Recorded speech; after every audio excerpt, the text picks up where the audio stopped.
అస్సలాము అలైకుం వరహ్మతుల్లాహి వబరకాతుహు. మీరు చూస్తున్నది తెలుగు రిమైండర్ ఛానల్.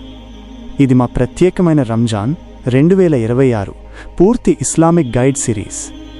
ఈ సిరీస్లో మేము కేవలం ఖుర్ఆన్ మరియు సహీహ్ హదీస్ ఆధారంగా మాత్రమే నిజమైన పరిశుద్ధమైన ఇస్లామిక్ జ్ఞానం మీతో పంచుకుంటున్నాం. మన రమజాన్ సరిగ్గా ఉండాలి, మన ఈమాన్ బలంగా మారాలి అనే ఉద్దేశంతో ఈ సిరీస్ రూపొందించబడింది. బిస్మిల్లాహిర్రహ్మానిర్రహీం. అస్సలాము అలైకుం వరహ్మతుల్లాహి వబరకాతుహు. నా ప్రియమైన సోదర సోదరీమణులారా, రమజాన్ ముబారక్. ఈ పవిత్రమైన నెలలో మనం ఈరోజు 3వ రోజులోకి అడుగుపెట్టాము. అల్లాహ్ సుబ్హానహు వ తఆలా మనందరి ఉపవాసాలను మరియు ప్రార్థనలను స్వీకరించుగాక. ఈరోజు మన సిరీస్లో భాగంగా రోజాను భంగం చేసే విషయాలు, అంటే ఏ పనులు చేస్తే మన ఉపవాసం విరిగిపోతుందో వాటి గురించి చాలా వివరంగా మరియు స్పష్టంగా తెలుసుకుందాం. దీన్నే అరబిక్లో ముబ్తిలాతే సౌమ్, అంటే ఉపవాసాన్ని విచ్ఛిన్నం చేసే అంశాలు అంటారు. మనం ఎంతో ఇష్టంతో అల్లాహ్ సుబ్హానహు వ తఆలా కోసం ఆకలి దప్పులను ఓర్చుకుంటూ ఉపవాసముంటాము. కాబట్టి మనకు తెలియకుండా చేసే చిన్న పొరపాటు వల్ల మన కష్టం వృధా కాకూడదు. అందుకే ఈ నియమాలను తెలుసుకోవడం ప్రతి ముస్లిం మీద బాధ్యత అని ముహమ్మద్ సల్లల్లాహు అలైహి వసల్లం వారు సెలవిచ్చారు. మొట్టమొదటి విషయం మరియు అందరికీ తెలిసిన అతి ముఖ్యమైన విషయమేమిటంటే కావాలని తినడం లేదా త్రాగడం. దీనివల్ల రోజా విరిగిపోతుంది. పవిత్ర ఖురాన్లో అల్లాహ్ సుబ్హానహు వ తఆలా సూరా అల్ బకరాలో చాలా స్పష్టంగా ఆజ్ఞాపించారు. తెల్లవారుజామున తెల్లని రేఖ నల్లని రేఖ నుండి స్పష్టంగా కనిపించే వరకు, అంటే ఫజర్ సమయం వరకు మీరు తినండి, త్రాగండి. ఆ తరువాత రాత్రి వరకు ఉపవాసాన్ని పూర్తి చేయండి అని అల్లాహ్ సుబ్హానహు వ తఆలా చెప్పారు. ఇక్కడ మనం గమనించాల్సిందేమిటంటే ఏదైనా ఆహార పదార్థం లేదా ద్రవ పదార్థం మన గొంతు దాటి కడుపులోకి వెళితే మన ఉపవాసం చెడిపోతుంది. అయితే మనలో చాలామందికి ఒక సందేహం వస్తుంది, ఒకవేళ పొరపాటున లేదా మరిచిపోయి తింటే ఏమవుతుంది అని. దీని గురించి ముహమ్మద్ సల్లల్లాహు అలైహి వసల్లం వారు సహీహ్ బుఖారీ మరియు సహీహ్ ముస్లింలలో చాలా ఓదార్పునిచ్చే మాట చెప్పారు. ఎవరైనా తాను ఉపవాసంతో ఉన్నానన్న విషయం మరిచిపోయి పొరపాటున తిన్నా లేదా త్రాగినా అతని ఉపవాసం విరిగిపోదు. అతను తన ఉపవాసాన్ని కొనసాగించాలి. ఎందుకంటే అల్లాహ్ సుబ్హానహు వ తఆలా అతనికి ఆహారాన్ని మరియు పానీయాన్ని ప్రసాదించారు అని ముహమ్మద్ సల్లల్లాహు అలైహి వసల్లం చెప్పారు. ఇది అల్లాహ్ సుబ్హానహు వ తఆలా మనకు ప్రసాదించిన గొప్ప ఉపశమనం.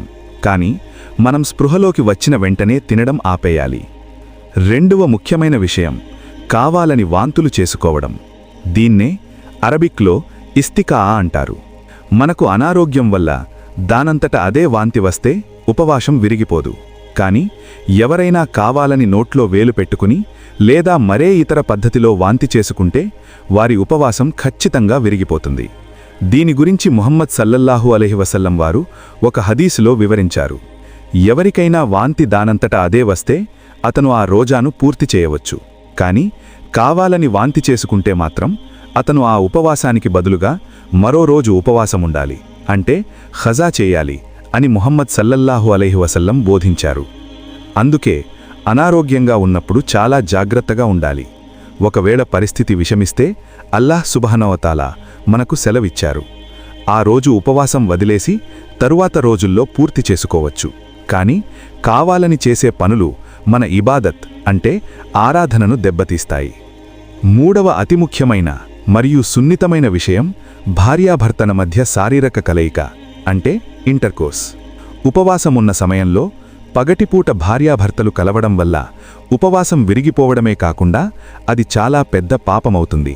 దీనికి సంబంధించి ఇస్లాంలో చాలా కఠినమైన నియమముంది. సహీహ్ బుఖారీలో ఒక సంఘటన ప్రస్తావించబడింది.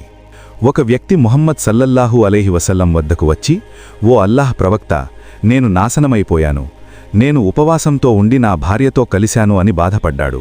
అప్పుడు ముహమ్మద్ సల్లల్లాహు అలైహి వసల్లం దానికి పరిహారంగా, అంటే కఫ్ఫారాగా వరుసగా 60 రోజులు ఉపవాసముండాలని లేదా 60 మంది పేదలకు ఆహారం పెట్టాలని చెప్పారు. దీన్ని బట్టి మనకు అర్థమవుతుందేమిటంటే మన మనసు మీద మనకు నిగ్రహం ఉండాలి. నఫ్స్ అంటే మన అంతరాత్మలోని కోరికలను అదుపులో ఉంచుకోవడమే కదా ఈ ఉపవాసం యొక్క అసలు ఉద్దేశం.